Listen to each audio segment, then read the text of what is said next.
அடுத்ததாக 11 மற்றும் 12ஆம் திருமுறை குறித்து காண்போம்.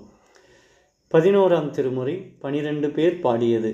அதாவது திருவாள வாவுடையார், காரைக்கால் அம்மையார், கல்லாட தேவநாயனார், நக்கீர தேவநாயனார், கபில தேவநாயனார், பரண தேவநாயனார், அதிரா அடிகள், எம்பெருமான் அடிகள், ஐயடிகள், காவேடகோன், சேரமான் பெருமாள் நாயனார், பட்டினத்தடிகள், நம்பி ஆண்டார் நம்பி எனும் 12 பாடிய 40 நூல்களின் தொகுப்பே 11ஆம் திருமுறையாக அமைகின்றது. இந்த 11ஆம் திருமுறையின் முக்கிய இயல்புகளாக 22 வகையான சிற்றிலக்கியங்கள் காணப்படுகின்றன.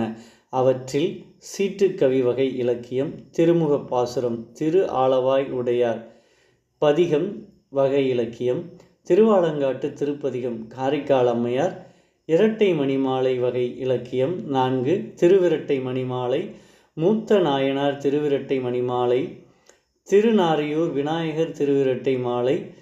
அடுத்ததாக அந்தாதி வகை இலக்கியங்கள், அற்புத திருவந்தாதி, பொன் வண்ண தந்தாதி, கைலை பாதி காளையாத்திய அந்தாதி, சிவபெருமான் திரு அந்தாதி, திருத்தொண்டர் திருவந்தாதி, ஆளுடை பிள்ளை திருவந்தாதி என அந்தாதி வகை இலக்கியங்களும், மும்மணி கோவை வகை இலக்கியங்களாக திருவலஞ்சுழி மும்மணி கோவை, திருவாரூர் மும்மணி கோவை, திருக்கழுமல மும்மணி கோவை, திருவிடைமதுரூர் மும்மணி கோவை, ஆளுடை பிள்ளையார் திருமும்மணி கோவை, சிவபெருமான் மும்மணி கோவை என கோவை இலக்கியங்களும். அடுத்ததாக உலா வகை இலக்கியங்களாக திருக்கைலாய ஞான உலா, சேரமான் பெருமான் நாயனார் பாடியது.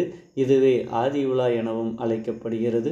70 வகை இலக்கியங்களாக திரு ஈங்கோய் மலை 70, நக்கீரத்தேவர், எழுக்கூற்றிகை வகை இலக்கியம், திரு எழுக்கூற்றிருக்கை, தேவபாணி வகை இலக்கியம், பெருந்தேவபாணி, கோப்ப பிரசாதம், கார் 8 வகை இலக்கியங்களாக கார் 8, போற்றிக்கலிவெண்பா இலக்கியங்களாக போற்றிக்கலிவெண்பா, ஆற்றுப்படை இலக்கியங்களாக திருமுருக ஆற்றுப்படை, திருமரம் வகை இலக்கியங்களாக திருக்கண்ணப்பத்தேவர் திருமரம், திருக்கண்ணப்பத்தேவர் திருமரம், நக்கீரத்தேவர், நான்மணிமலை வகையாக கோயில் நான்மணி மாலை, ஒருபா உருவது வகை இலக்கியங்களாக திருவெற்றியூர் ஒருபா உருவது, திருக்கலம்பக வகை இலக்கியமாக ஆளுடை பிள்ளையார் திருக்கலம்பகம், திருத்தொகை வகை இலக்கியங்களாக ஆளுடை பிள்ளை திருத்தொகை, திருவிருத்தம் வகை இலக்கியங்களாக கோயில் திருப்பன்னியார் விருத்தம், நம்பியாண்டார் நம்பியுடையது என பல்வேறு சிற்றிலக்கியங்கள் தோற்று வைக்க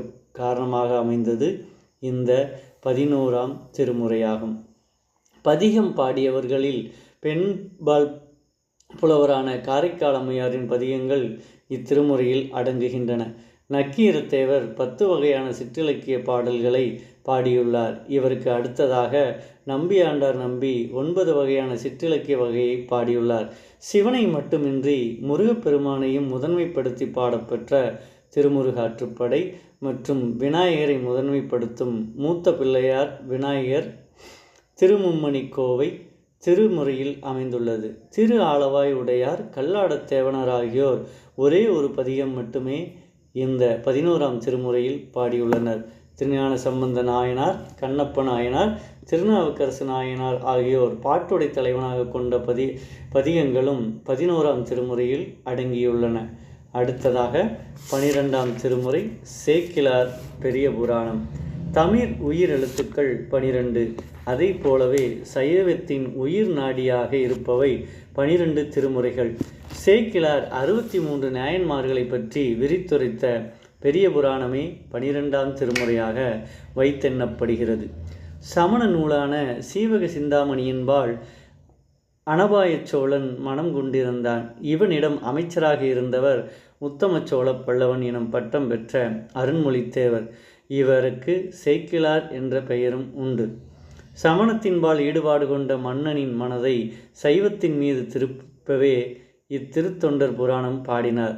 இத்திருத்தொண்டர் புராணமே பெரிய புராணம் என நாளடைவிலாகி பெரிய புராணம் என வழங்குகின்றனர்.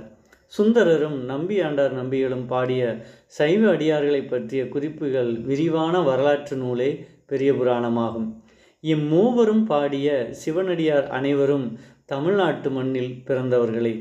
சுந்தரர் பாடிய திருத்தொண்டர் தொகை 11 பாடல்கள் முதல் நூல். நம்பியாண்டார் நம்பி பாடிய திருத்தொண்டர் திருவந்தாதி 89வது பாடல் வழிநூலாகவும், சேக்கிழாரின் பெரிய புராணம் 3 சருக்கங்கள் மொத்தம் 4286 பாடல்கள் சார்பு நூலாகவும் அமைகின்றது. குறிப்பிட்ட ஒரு அடியார் தனியடியார் என அழைப்பர். தொகுப்பான அடியார் கூட்டத்தினை தொகையடியார் எனவும் அழைப்பர். தொகையடியார்களாக பத்தராய் பணிவர், பரமனையை பாடுபவர், சித்தத்தை சிவன்பாலே வைத்தவர்கள், திருவாரூர் பிறந்தார், முப்பொழுதும் இறைவன் திருமேனி தீண்டுவார், முழு நீரு பூசிய முனிவர், அப்பாலும் அடி சார்ந்தார் என குறிப்பிடுகின்றனர். இறைவன் உலகலாம் என அடி எடுத்து கொடுத்தார் என தொடர்ந்து, உலகலாம் உணர்ந்து ஓதற்கரியவன், நிலவுலாகிய நீர்மலி வேணியன், அழகில் சோதியன், அம்பலத்து ஆடுவான், மலர் சிலம்படி வாழ்த்தி வணங்குவோம் என்று சேக்கிழார் பாடுகின்றார். இப்பாடல் பெரிய புராணத்தின் முதல் பாடலாக அமைகின்றது. 63 நாயன்மார்களை பற்றி பாடும் முன் அந்நாயன்மார்களின் வரலாற்று நூல முதலான தரவுகளை அவரவர் ஊருக்கே சென்று சேக்கிழார் தேடி தேடி சேகரித்து திரட்டினார். அதனால்தான் எந்த வரலாற்றை பாடினாலும் அதற்குரிய சான்றுகளை தேடுவதும், சான்றுகள் கிடைத்த பின் அவற்றை உரிய இடத்தில் பெய்து பாடுவதும் சேக்கிழாரின் தலையாய இயல்பாக அமைந்திருக்கிறது. 63 நாயன்மார்களின் வரலாற்றை கூறும் நூல் என்றாலும் அவர்தம் சரிதம், தமிழ் சமூக வரலாற்று ஆகியவற்றுடன் தமிழ்நாட்டு வரலாறு என மூன்றையும் ஒரு குறிப்பிட்ட அளவில் ஒன்று கலந்து சேர்த்த நூலே பெரிய புராணம் என்று ஆசா ஞானசம்பந்தன் பெரிய புராணம் ஓர் ஆய்வு எனும் நூலில் பாராட்டி கூறியுள்ளார். திரட்டிய தகவல்களை கொண்டு 4286 விருத்த பாடல்களை பாடியுள்ளார். 2 காண்டங்களும் 13 சர்க்கங்களும் கொண்டுள்ளன.